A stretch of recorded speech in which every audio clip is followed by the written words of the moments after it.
Ici, nous regardons les questions et rédiger un essai. Alors, cela prend en masse des exercices, il y a des passerelles et de nombreux points communs. Cela devrait vous rassurer de votre préparation. Plus que vous faites d'annales, plus que vous comprenez le mécanisme des épreuves et des différents exercices, et ce qui est attendu de vous lors des concours. Alors prenez les sujets des 5 dernières années, si possible avec une correction, et étudiez les sujets, tentez de les faire dans le temps réparti, et comparez votre copie à la correction. Faites attention aux différences qui peuvent exister entre les sujets des différents concours. Un des éléments les plus difficiles de l'exercice est de toujours respecter le nombre de mots pour chaque réponse avec une marge de 10%. Vous devez ainsi vous entraîner à produire une réponse synthétique en peu de temps en apprenant à saisir l'idée principale d'un document ou d'une question rapidement et en condensant une idée en un nombre limité de mots. Alors que ce soit en LV1 ou LV2, les sujets demandent une lecture attentive du texte proposé, toujours un extrait du journal ou d'un magazine et daté de l'année, puisque version et question portent sur le texte, même si le thème peut être sur un autre sujet. Nous allons regarder ici un exemple de texte avec une question et un essai. Ghosts of the South. The Civil War ended 136 years ago, but as Mississippi votes to keep the Confederate emblem on its flag, Steve Lopez travels south and asks, "What's all the noise about?" It was over a lunch of Confederate fried steak in Columbia, South Carolina, that I realized something crucial about the North and the South. A passport ought to be required to travel from one to the other.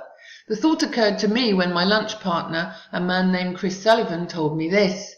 To say the war between the states was about slavery is like saying the Revolutionary War was about tea. And he meant it. Sure as the pear trees bloomed in sun-washed Columbia, the South is rising again with its prejudices and deeply rooted racism. For some, the war is still raging. Migration, immigration, and technology kill off a little more of Dixie every day. Southerners are more likely to live in integrated neighborhoods than people in other parts of the country, and racial attitudes are changing for the better.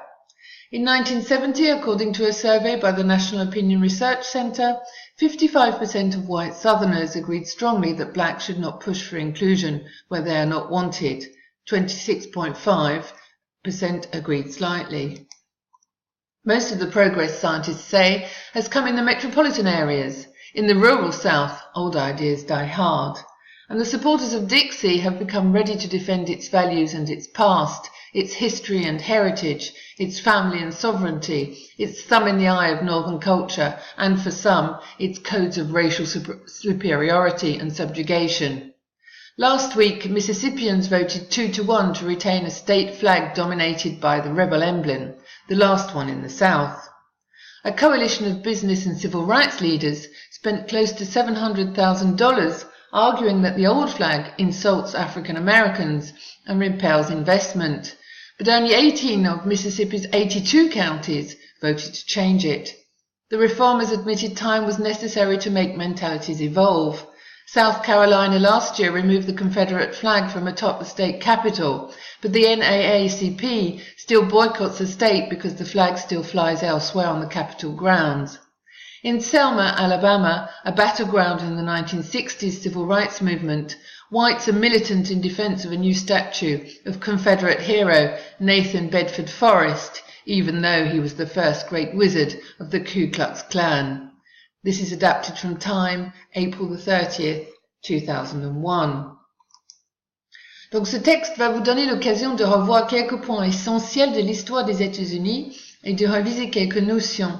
Il convient donc de bien décrypter des illusions culturelles. Let's start with the Civil War. So the Civil War, also called the Succession War, lasted between 1861 and 1865 and led to the abolition of slavery by the Republican President Abraham Lincoln, who was assassinated a week after the war. So the fight opposed the South, whose economy relied on cotton and thus the use of slaves to cultivate the earth cheaply, and the industrialized North. The South succeeded, rebelling against the Yankees, the Northerners, who were majority anti-slavery reformers and in favor of a stronger United States. So the war was won by the North, But some in the South did not renounce their racist ways, and the KKK or Ku Klux Klan was formed after the defeat. So the KKK is a racist organization founded by 4 former Southern officers who wanted to frighten former slaves and persecute them by raiding their houses, burning crosses, and refusing to admit the defeat of the South. The organization had a strong hierarchy with terms like wizard, etc. The NAACP, or National Association for the Advancement of Colored People, is an association for the defense of African Americans founded in New York, so in the north of the United States, in 1910. Dixie, or Dixieland, is the name given to the group of southern states where slavery was legal. The Revolutionary War, or the American War of Independence, began after Britain's war against France in 1756 and 1763.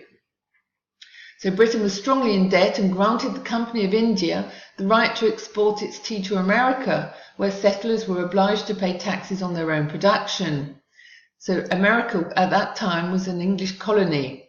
People protested about paying the taxes and threw the tea into Boston Harbor. This is called the Boston Tea Party. And then they decided to boycott all the products from England. English troops were sent to restore order, but Congress voted a Declaration of Independence on the 4th of July 1776, and the war started, the War of Independence started, with George Washington at the head of the rebel American Army. So the rebels won the war, and George Washington became the first president of the United States. Lastly, the Confederate flag is the flag of the 13 states that succeeded or broke away from the United States.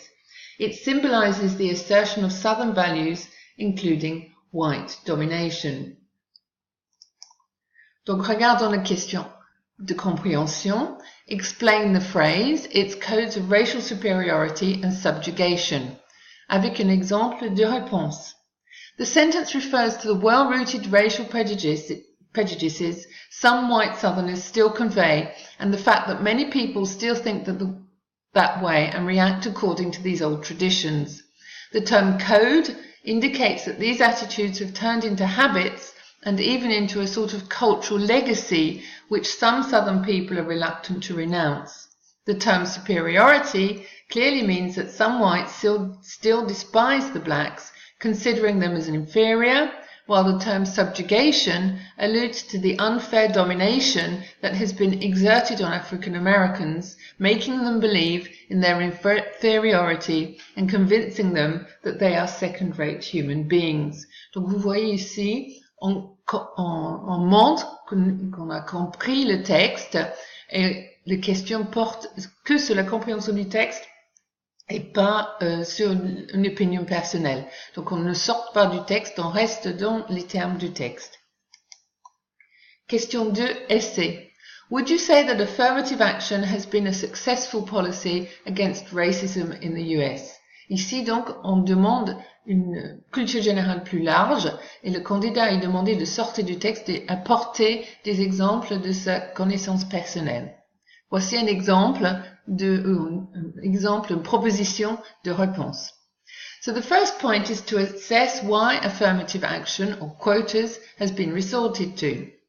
Indeed, to fight against a hidden form of racism and counterbalance the odds against African Americans who wanted to study or climb up the social ladder, affirmative action has been promoted to give minorities the opportunity to make their lives better and or fill in the existing gaps left open by whites in a number of areas. Affirmative action is a way of helping minorities by imposing quotas of them in colleges, donc les universités, for instance. The idea seems to be good since it aims at transforming mentalities by changing everyday life, and it rests on the idea of giving everyone equal opportunities. But this generous idea has entailed some reaction. First, people have objected that coloured people were promoted because of the colour of their skin, not because of their qualities. Worse, some groups of white students, for example, have protested that they were, in their turn, discriminated against by these laws. The problem is to know whether it is possible to fight racism by laws or hope for a positive evolution of society. Indeed, Barack Obama may be a sign that the American society is evolving. He certainly has not forgotten all he owes to those who fought for the African American cause.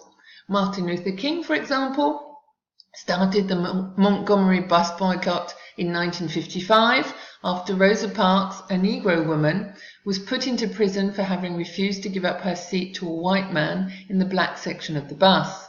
Another example is John Kennedy, who initiated the vote of the Civil Rights Act, only voted in 1964 after his death in 1963, putting the end to segregation and opening up the way for the Voting Rights Act of 1965. Donc vous voyez, il convient avant tout de rappeler qu'un essai n'est pas une dissertation en 3 parties et que le nombre limité de mots ne vous permet pas de vous livrer à l'exercice du type thèse, antithèse, synthèse. Les sujets proposés sont en général de type sociétal et demandent un raisonnement mais aussi des exemples. Des grands discours abstraits ne sauraient convaincre un correcteur. De la même manière, on attend de vous une opinion. Sans tomber dans la caricature, vous devez être capable d'exprimer clairement un point de vue. Quand vous avez défini les thèmes du sujet, montrez les enjeux et donnez quelques exemples précis, vous pouvez donc développer votre point de vue personnel. Souvenez-vous que votre réponse doit être très claire. Voici pour les questions et l'essai.